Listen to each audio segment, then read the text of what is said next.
Let's take a look at the different controls available with ASP.NET Web Forms that can easily enable AJAX functionality in an application. So the heart and soul of AJAX when it comes to ASP.NET Web Forms is the Script Manager control. The Script Manager can actually do several different things, but one of its primary purposes is to load the necessary scripts that allow AJAX to be used in a particular page. So you'll always add a Script Manager control if you want to use some of the other controls that are listed here, such as the key one, which is the Update panel. Now we'll talk more about the Script Manager in the next section, but for now it's sufficient to say that we have to have it, and then we can use controls like the Update panel, the Update Progress control, the timer, or even the Script Manager proxy. Now the Update panel itself is used to actually trigger AJAX requests. So the Script Manager is responsible for managing the different AJAX controls on the page, and that includes loading the necessary JavaScript files. But the Update panel is actually what you'll wrap around content that you'd like to AJAX enable. This is what enables the partial page postback.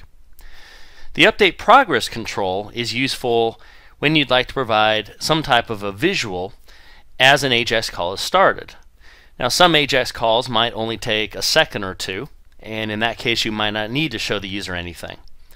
But in other cases they might take several seconds, maybe 5 seconds as an example, and rather than leaving the user to guess as to whether or not the call actually started, because keep in mind we're only updating part of the page, not the whole page, so it's not visually available, then the Update Progress can be used to show some type of a graphic that lets them know that, hey, we're working here and we'll get back to you. The timer control can be used to trigger AJAX calls on a time basis, and then the Script Manager proxy is useful in cases where you might have a Script Manager inside of something like a master page, but then in a page that uses that master page you might want to load separate scripts, and so the Script Manager proxy allows you to do that when a Script Manager has already been defined in a master page. So that's a quick look at the different controls that are available, and what we'll do in the next section is start with the Script Manager, and then we'll move on to the Update panel and the Update Progress controls and show you how those can be used.